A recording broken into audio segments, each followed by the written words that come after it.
What is good, guys? It's Rey-Jay back with another video, and this one will break down what's going on with the overall market, what you should be watching for moving forward. I'm also going to break down why tomorrow is going to be another big data-filled day, as we have lots of PPI data coming out alongside initial jobless claims. So I'm going to break down how all of this data may affect SPY, Tesla, the QQQ, Nvidia, Apple, and many tickers out there, what levels you should be watching for, and what's very likely to play out. And before I break things about all this information, though, let me just mention a couple of things. I'm personally not a financial planner, so take none of this as financial advice. And also, if you guys can, please check out the Webull link, which is down below and in the description. If you sign up for Webull, the link down below, and deposit any amount of money into the account, you are guaranteed up to 12 free stocks. The offer ends very soon, so check it out before they run out. With that out of the way, let's get on with the video. Anyway, so when it comes to SPY, this thing was up about 0.8% for the day, holding up quite nicely. Got this very big pump in the morning, holding up, and it was looking very nice as we opened. Then we saw this sell-off as the time went on, got a nice bounce off this trend line, and overall we held this pennant-like shape. But the question is, which direction are we going to move, and are we just flagging right now, or are we about to make a bigger move? I'm going to close this shape for now, just so that you guys had that in mind. The real question about how the market's going to move is going to be heavily dependent on the data dropping for tomorrow. So it's once again going to be one of those days. For tomorrow at 8:30 a.m. Eastern time, that's going to be for New York time. For me, it says like 5:30. That's because I'm in the West Coast, but it's basically going to be very, very early in the morning and 1 hour before the market opens. Once again, we have the PPI report coming out. So we want this to be 0.1% month over month or lower than that. So we have very low expectations for PPI. And then we also want core PPI month over month to be 0.1% as well. So we want to see PPI slow down a lot. And to add on to this, we want to see PPI year over year only at 0.4%. So we want to see a big drop in PPI, basically. We don't want to see this increase way too much. We want to slow down the rate at which it's increasing. And the biggest thing is going to be the core PPI right here. This is going to be one of the biggest pieces of data. We have a forecast of 2.6%. We want it to be very, very low around there. We do not want this to be hotter than that. Just like how we had CPI dropping, we had all these expectations. Remember these? I talked about this yesterday, and CPI ended up being lower on every single end, and that's why the market pumped. The same thing is going to be happening for tomorrow. PPI is going to be very impactful, so make sure you're ready for this.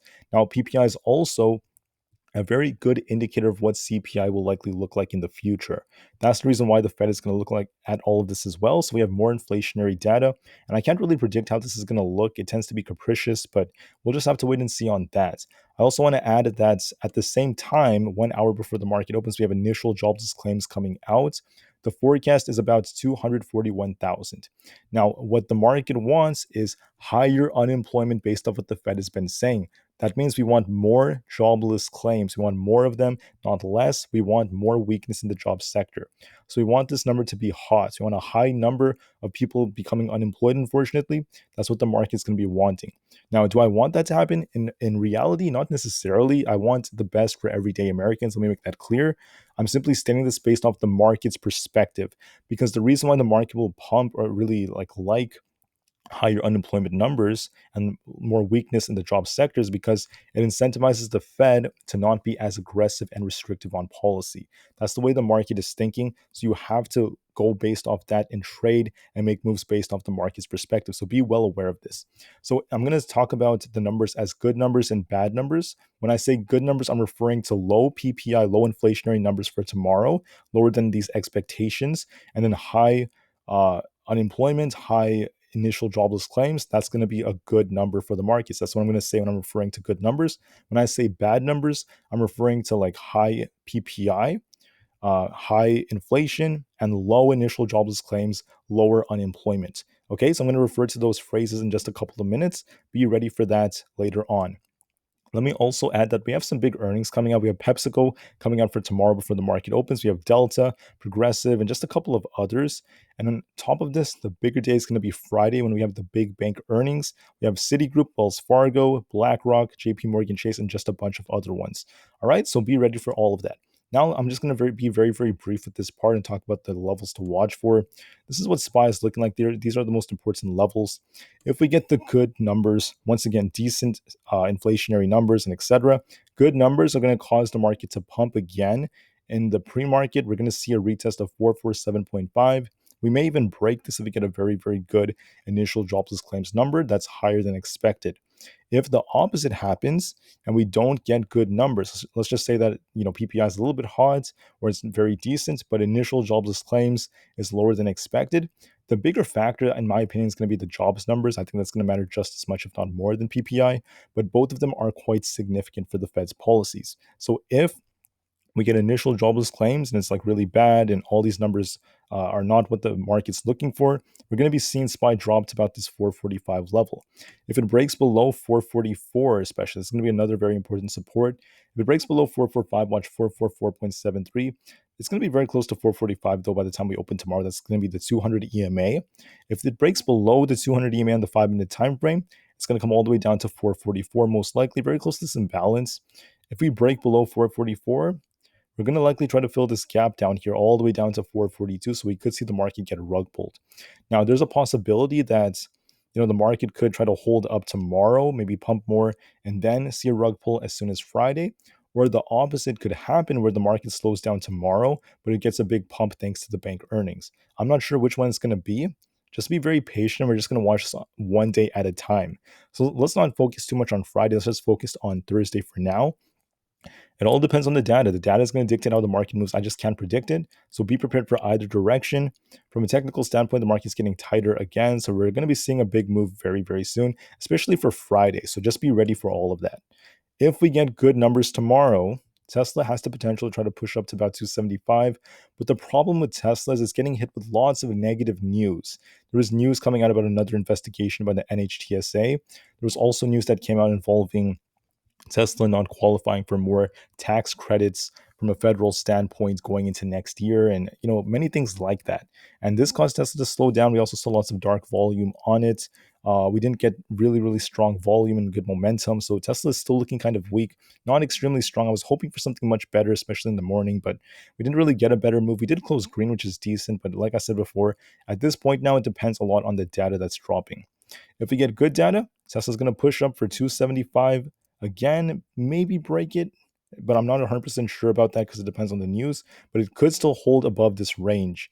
We could see a test between 275 to 277. It could happen again if we get some good data and maybe like lots of chop afterwards. If the data is bad, or if the market sells off tomorrow because of something that's not expected, maybe initial jobless claims is lower than what we want it to be, and the unemployment sector is still looking strong. I'm sorry, weak, and like the job sector is strong, for example, then we could see Tesla sell off. And from a technical standpoint, it's looking kind of weak right now. You could see Tesla did sell off a little bit. It's not looking super, super strong. So it is looking a little bit more likely like Tesla is going to sell off and test 270 at the very least. But just to be safe, watch for confirmation, see the data tomorrow morning. If it breaks down below this 272 support, watch 270 as our next support. So we also have this unfilled gap around 270, maybe a little bit below it. And if that fails us, it's going to come right back down to 268. We could see Tesla sink down again. So we would just want to be very, very careful when looking at the data dropping for tomorrow. When it comes to Aapl, if we get some good reports, I mean, this thing was easily going to push up for about 191 again. It was holding up quite decently today. If it's bad data, then we're going to see Aapl drop all the way down to 188.5, then potentially 187.5. It's getting very tight right now. It's not really picking a direction. It's just very, very tight. So you could draw like a wedge right here if you wanted to. It's not really picking direction. It's very sideways, especially during the end of the day. So just watch and see the data for confirmation. That's going to dictate where it goes. For the triple Q, this is looking a little bit stronger than like Aapl and a couple of other tickers. It looks like it wants to try to retest like 374 as of right now, but just to be safe, we're going to be watching to see what happens for tomorrow. It looks like it's going to likely try to retest 374, but just to be safe, watch the data. Good data is going to bring this thing up to 274 to 275. Bad data is going to take it down to like 371 and potentially down to about 370 and down to this imbalance right around 369. Now, my gut is telling me that it may make a move to like 374, then just start selling off again, just like how it did today and trade very sideways. But there is a chance it may sell off a little bit later to this imbalance down here around this like 369 level.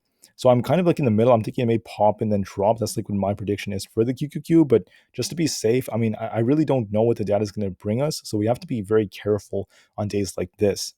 For Nvidia, it was looking quite strong today, breaking above 440 and completing this inverse head and shoulders like pattern that developed on the 4-hour time frame.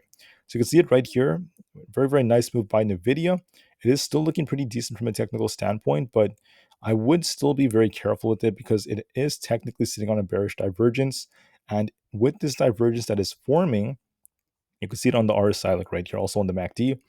There's no confirmation of any rejections. So if you're bullish, if we get good data, it could make its way up to 445 again. If we get bad data tomorrow, it's going to come all the way back down to 435, if not even lower than that. What do I think is more likely? Well, there is a bearish divergence, so I would be leaning more towards a rejection in this area. But just to be safe, we got to wait for confirmation from the data. So, both the bull and bear cases, there is a bearish divergence, so I'm a little bit concerned about Nvidia. Be very careful up here. I hope that a lot of you who had like calls took profits at these high levels because there's no guarantee it's going to hold. It could gap down tomorrow. There's a good chance it may do that with this divergence that formed. So be very careful on Nvidia. Not financial advice, by the way. I'm just saying what I believe is very likely. For Microsoft, it was holding up quite nicely today. It still is looking pretty decent. It's kind of stuck in the middle. If we get good data, I'm going to be watching for 340. Bad data is going to sink this thing down below 435 and all the way back down to about this, like, did I say 4? I mean 335 and potentially down to about 332. What do I think is more likely? Well, it is looking a little bit more bullish from a technical standpoint. It looks like it wants to push up to about 340, but just to be safe, always look for confirmation. It's looking a little bit more bullish, but like I said before, I would just wait for the data on this one. For AMD, if you're bullish on this thing, you're going to be watching to see if this thing can make its way up to this imbalance all the way up to about this like 118 area. I remember there's this imbalance up here. So it could try to uptrend and continue pushing. It does look quite nice from a technical standpoint. But if we get bad data, it could temporarily retest like 113 to 111.75. Where am I leaning towards? I'm in the middle with this one. It is looking a little strong from a technical standpoint. I'm not really seeing any negative divergences or anything like that. So the odds do favor this trying to hold up, especially for tomorrow, just trading sideways or getting a push up. But just to be safe, we're just going to watch it to see what happens. The Nasdaq formed this nice cup and handle that still continued to hold up. But one thing that's worth noting is we have a giant gap on the Nasdaq. On the 4-hour time frame, it looks like we have this doji that's forming. So could this thing just start coming down to fill the gap and then bounce?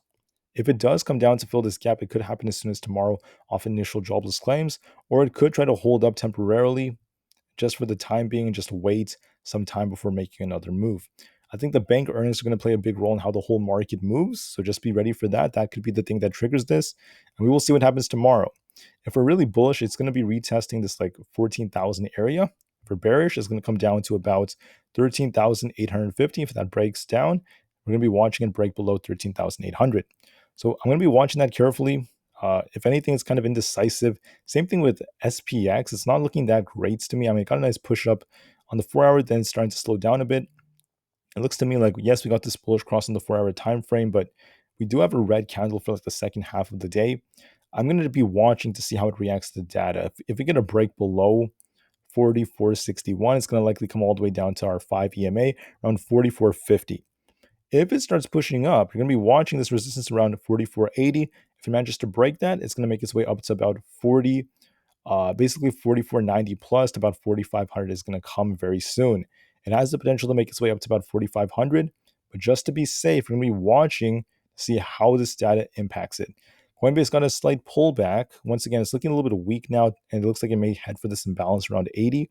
It is looking a little bit more bearish, but just to be safe, we're going to be watching for the data first to see which direction it picks. It could bounce first before it comes down, or it could like drop immediately. But it is looking more bearish from a technical standpoint. It looks like it's most likely going to come down to 80 very soon. Just to be safe, watch the data for confirmation. For Amazon, this chart's looking pretty decent because we formed a very nice looking inverse head and shoulder on the small time frame. And we ended up coming up to my target about 131. So for now, we're just going to be watching, could this thing break above 131 or is it going to just get a rejection, come all the way back down to like 129? My gut tells me it might reject now since it finally got the pump we were looking for and get a retest of 129, but we'll see what the data causes for tomorrow. On the 30-minute time frame, it's been very sideways, kind of stuck in this range. We haven't really broken above 132 just yet, so we're going to have to wait and see if that can happen for tomorrow.